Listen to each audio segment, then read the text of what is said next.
Ferry di sini. Seperti yang kalian bisa lihat, sekarang di meja kita udah ada satu perangkat Mac baru, yaitu adalah Mac Mini. Dan yang spesial dari Mac Mini ini adalah ini actually salah satu perangkat Mac yang menggunakan M1 chip pertama, yaitu silicon desktop pertamanya Apple buat lini Mac-nya dia.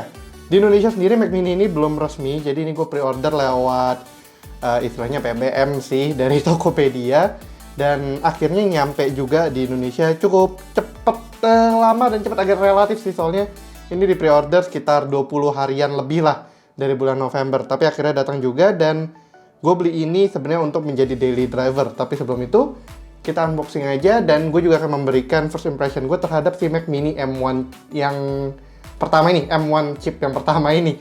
Yaudah, langsung aja, daripada penasaran, let's check it out.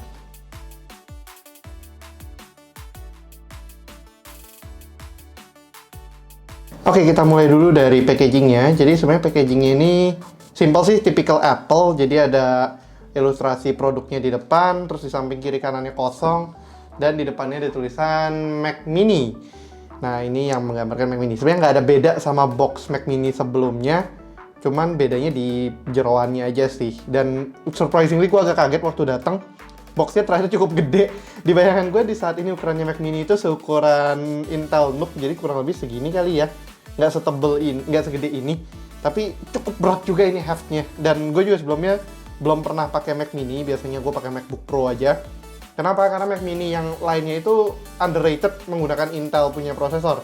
Dan kabarnya Mac Mini yang menggunakan M1 ini adalah Mac Mini terbaik yang ada selama sekian tahun setelah di refresh. Yaudah, kita ke belakangnya aja dulu. Di sini ada tulisannya 8 GB memori dan 512 GB SSD. Jadi ini gue beli yang model 8512, bukan yang 16, karena ternyata yang 16 itu harus pre-order lagi dan itu cukup lama. Jadi ya udah, gue beli aja yang Mac Mini-nya ini yang 8 GB memori, tapi gue upgrade sedikit, jadi nggak base model banget, karena SSD-nya ini jadi 512 bukan 256. Kenapa ngambil yang 512? Karena gue berharap ini menjadi desktop daily driver gue. Sekarang kita masih WFH, dan gue di studio malas kalau harus pakai MacBook Pro mulu, kesian. Dia kan buat portable, bukan buat desktop experience. Jadi gue belilah si Mac Mini ini. Ya gitulah intinya. Dan ini ada email nggak sih sebenarnya? Kayaknya nggak deh, cuma ada serial number doang, nggak ada emailnya. Jadi harusnya aman, tidak ada masalah email-emailan kayak smartphone, kayak iPhone 12 series yang bermasalah. Dan ini unitnya itu unit Singapura kalau nggak salah. Jadi di bawahnya pun ada tulisan for Malaysia, Apple Malaysia, SDN Berhad, SDN BHD di bawah situ kalau kebaca. Cukup kecil, tapi ya ini unit yang dari Singapura / Malaysia. Yaudah, langsung aja kita buka dulu boxnya, karena gue juga udah penasaran sih dalamnya apa. Gue sebenarnya udah sering lihat unboxing yang lainnya dari review-review lain yang di luar yang udah ngerasain duluan.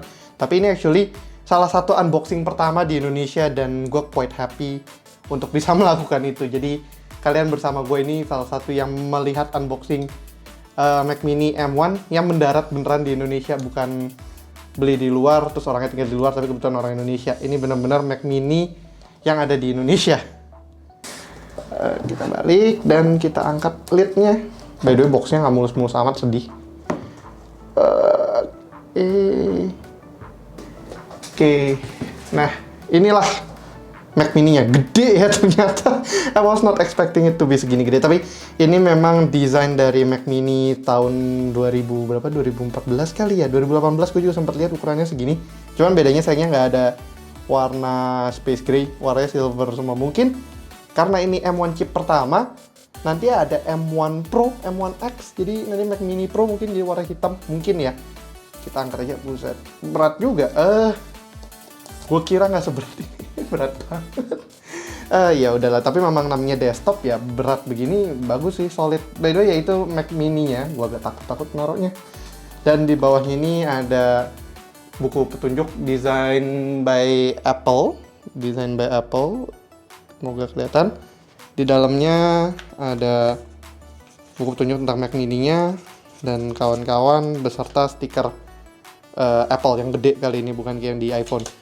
Terus di dalamnya satu lagi adalah power cord-nya. Power cord-nya karena gue bilang ini kan Singapura punya, jadi colokannya 3. Oh shoot, iya ya, nggak bawa adapter. Iya, jadi gue lupa bawa adapter. Kayak gue akan mencari converter dulu sebelum bisa melanjutkan nantinya. Tapi ya kurang lebih itu isinya, di dalamnya nggak ada apa-apa lagi. Walaupun Apple bilang mereka perusahaan yang sangat eco-friendly, menurut gue ini nggak eco-friendly ya. Gede banget bawahnya, sisanya cuma buat power cord doang. Tapi ya kurang lebih itu isinya. Oh ya, power cordnya dikeluarin aja dulu. Gue akan mencoba membeli atau mencari adapter dulu untuk bisa mencolokkan si Mac mini-nya sebelum kita bisa tes running Mac mini-nya booting pertama kali. So, ternyata sayangnya ini gue lagi di studio dan di Indomaret di bawah dia nggak punya converter untuk kepala 3 seperti ini. Tapi untungnya gue bawa adapter, bukan adapter sih, power cord dari PS5. Hopefully sih muat ya, bisa, karena ini gue udah pasangin konverternya. Tapi kita coba aja nanti. Sementara kita unwrap dulu si Mac mini-nya dari wrapping plastiknya yang memang udah khasnya Apple sih untuk dibuka. Walaupun ini sebenarnya agak lebih less eco-friendly ya. Kalau yang sekarang kan kayak iPhone 12 series tuh pada pakainya kertas, ini masih plastik. Dan kita buka aja.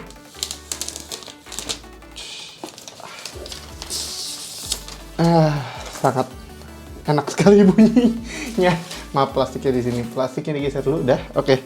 Nah, jadi ini Mac mini-nya overall sih ya looks-nya ini cakep banget sih. Typical Apple yang namanya frame-nya itu dibuat dari satu kepingan aluminium. Jadi ini dari satu kepingan aluminium yang gede banget buat di output jadi Mac mini seperti ini. Di bawahnya ini buat buka komponennya.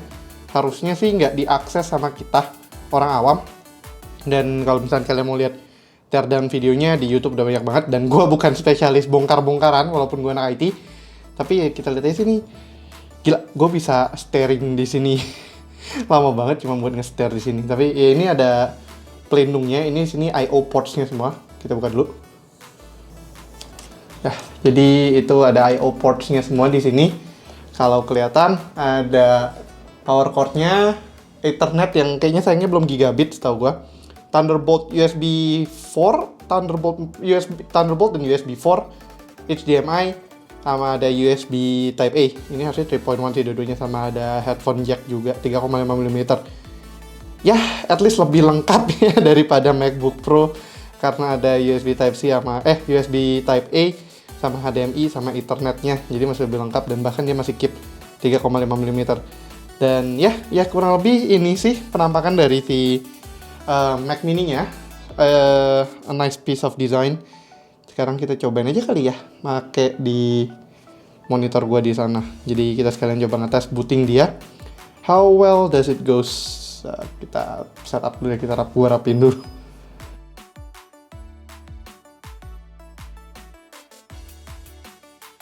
Oke, jadi tadi ternyata strategi gue memakai portable monitor gagal karena nggak ada converter HDMI-nya dan gue lupa bawa Type-C-nya si monitor itu sendiri. Jadi gue terpaksa harus pakai TV mungil gue, TV 21 inch dari Samsung.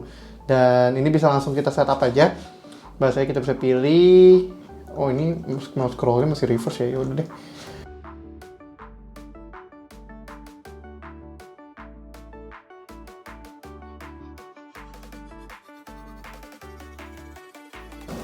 Nah, oke, jadi ini sekarang udah ke setup.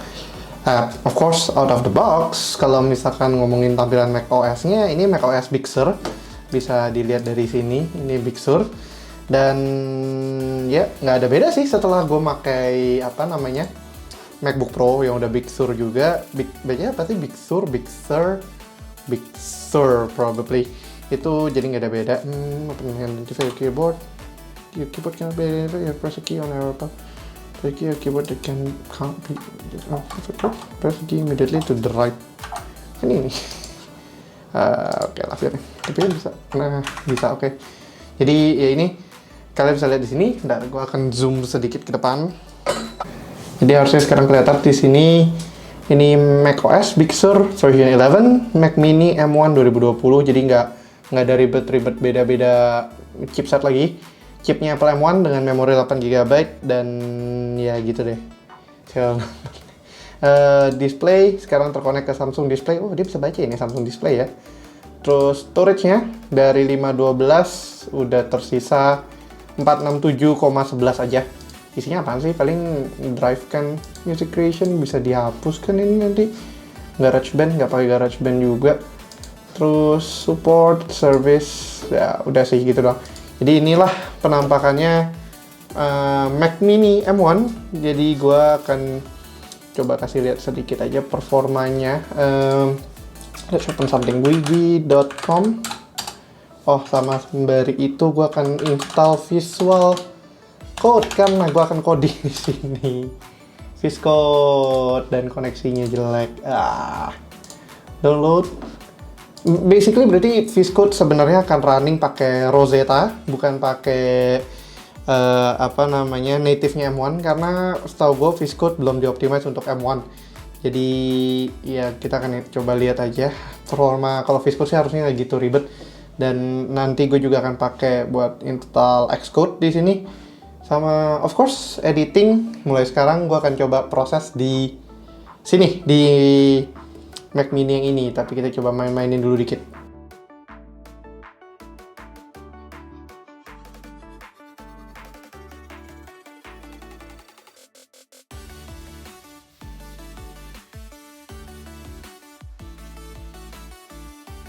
Jadi seperti yang tadi gue bilang, untuk Visual Code Studio sayangnya ini masih sifatnya adalah macOS Intel. Jadi benar-benar ditulis banget sekarang di sini. Ini compatible di macOS Intel. Jadi kalau misalnya kalian pakai M1, dia supposedly running di Rosetta. Jadi seperti yang kalian bisa lihat, ini contohnya juga gue mau nginstall GitHub Desktop, kita required untuk nginstall Rosetta 2. Tapi ini sebenarnya untuk sekali doang. Jadi ketika kita udah install Rosetta ini, seharusnya aplikasi-aplikasi berikutnya yang membutuhkan Rosetta udah nggak perlu install Rosetta lagi karena udah sekali jalan. Jadi kalau misalnya memang kalian mau running aplikasi-aplikasi yang awalnya jalan di Mac Intel, kalian harus banget install Rosetta 2 ini. Jadi ini for now, gue akan install dulu supaya banyak aplikasi yang gue butuhkan bisa jalan di sini. Dalam penggunaannya sebagai casual desktop PC, misalnya untuk streaming, nonton YouTube, atau mungkin kita browsing web segala macam, Mac Mini M1 ini bisa berjalan dengan sangat baik dan juga sangat mulus. So far nggak ada bola pantai yang muncul di Mac Mini M1 gua, dan looking forward untuk mengetes si Mac Mini M1 ini menjalankan aplikasi-aplikasi yang lebih berat. Untungnya salah satu aplikasi yang udah berfungsi di sini adalah Final Cut Pro. Nah, Final Cut Pro sendiri itu udah dibuat dalam bentuk universal app, jadi dia bisa running untuk both Intel sama M1 chips. Awalnya gue sempat menemui kendala sama setupnya si Final Cut Pro ini karena di Big Sur M1 itu ada satu requirement lagi untuk kita melepaskan dia dari quarantine. Tapi ketika Final Cut Pro-nya ini berjalan, gue bisa scrubbing antar scene dan antar footage dengan sangat smooth. Bahkan gue cuma gerakin mouse aja udah bisa. Ini pun dalam kondisi belum ke-render sama sekali. Jadi nggak ada pre-render di sini, belum ada nih. Masih dalam bentuk loading. Tapi udah benar-benar bisa nge-preview tanpa perlu pre-render dulu ataupun menyebabkan proxy-nya yang cukup panjang, jadinya lambat biasanya kalau gue temukan di MacBook Pro gue yang masih berbasis Intel. Tapi di M1 ini, wow, surprising banget sih. Jadi gue harap ini bisa menjadi salah satu power yang memang gue butuhkan untuk membuat produksi video jauh lebih cepat dibandingkan gue harus menunggu si MacBook Pro gue sendiri dengan performa yang agak karena Intelnya sendiri. Dan ini pun si Mac Mini-nya tetap hening, gue nggak mendengar suara kipas sama sekali. Itu pun gue benar-benar harus mendekatkan diri ke belakang sana waktu masang hard disk untuk benar-benar ngedengerin suara fan-nya yang kecil banget. Biasanya gue kalau misalnya ngedit di MacBook Pro, ngedit gini nih 1080p aja udah bikin sakit hati. Ya kipasnya, panasnya dan segala macam. Tapi ini overall sangat oke banget, dan juga gue nggak perlu mengkhawatirkan kondisi baterai karena si Mac Mini nggak pakai baterai, dia benar-benar pakai power supply unit sendiri, PSU sendiri, jadi nggak pakai baterai, langsung tarik dari listrik yang ada di rumah atau di studio seperti ini. Nice banget sih menurut gue sih. Lalu untuk di urusan multimedia, memang secara display kalian bergantung sama display apa yang kalian gunakan. Contohnya di sini gue menggunakan TV aja, jadi agak kurang kalau secara kualitas. Namun demikian, kalau kalian menggunakan monitor yang lebih baik, of course hasilnya juga akan jauh lebih baik. Selain itu untuk di soal audionya, di sini si Mac Mini M1 juga sudah punya built-in speaker, tapi jujur ini suaranya agak terlalu kecil sehingga kalau kalian menggunakan monitor atau TV seperti gua, kalian bisa memasangkan audio melalui HDMI di settingan atasnya. Oke, paling itu aja dulu tentang si Mac Mini M1-nya ini. Itu tadi baru unboxing dan first impression gua tentang Mac Mini M1 yang which is actually salah satu Mac Mini M1 pertama yang ada di Indonesia dan gue bisa nyobain, enak banget sih. So far gue sangat suka dengan capabilities-nya yang benar-benar mengingatkan gue sama ini Mac banget, smooth-nya dan segala macam. Tapi memang memang tidak tanpa masalah karena M1 ini termasuk silicon chip pertamanya Apple untuk Mac desktop-nya dia. Dan ini masih memiliki beberapa hiccup, beberapa bug. Salah satunya gue mau setup environment coding gue buat pakai Laravel, Composer belum bisa jalan, PHP belum bisa jalan, Homebrew juga belum bisa jalan. Jadi masih agak susah lah buat gue memakai ini untuk bekerja utama sebagai programmer. Tapi sebagai editor, gue bisa melihat masa depan yang cukup cerah dengan Final Cut Pro ini karena super smooth banget. Dan by the way ini rendernya ternyata dia udah kelar. Ini padahal project yang gue ambil langsung dari hard disk, bukan dari internalnya si Mac Mini. Jadi ya oke lah, itu masih cukup oke. Nah, ngomong tentang hard disk juga, salah satu kekurangan yang gue rasakan adalah karena I/O ports-nya di belakang, kalau kita mau mengakses I/O ports-nya itu agak susah, kita harus benar-benar ngelompat kalau posisinya seperti ini. Mungkin gue tertarik untuk mencari sebuah aksesoris. Kalau misalnya kalian lihat di internet itu ada aksesoris yang nambahin port di depan sini buat dipasang di bawah Mac Mini-nya. Kayaknya itu akan sangat membantu, tapi gue akan coba lihat dulu spesifikasinya seperti apa. Tapi ya itu sih kelemahannya, I/O ports-nya di belakang semua, di depannya polos. Memang clean, tapi jadi nyusahin ke belakang sana. Itu pun baru buat nyolok satu hard disk. Belum lagi nanti gue perlu adapter SD card dan kemudian connect-connect hal-hal lainnya. Dan port di belakang memang agak terbatas dengan cuman ada 2 USB Type-C sama 2 USB Type-A. Tapi ya harusnya sih so far cukup ya. Jadi gue alternatively kalau nggak mau pakai USB-C-nya, gue bisa pakai Type-A-nya. Nggak kayak di MacBook Pro yang cuman stuck di USB Type-C aja. Oke, paling kesimpulannya kurang lebih gue masih tertarik dengan mengeksplor lebih jauh tentang si Mac Mini ini. M1 itu masih baru banget dan belum banyak yang bisa gue explore karena ini masih cepat aja buat buka and then testing dan nyoba-nyobain. Dan ya, gue sih looking forward dengan silikonnya si Apple ini.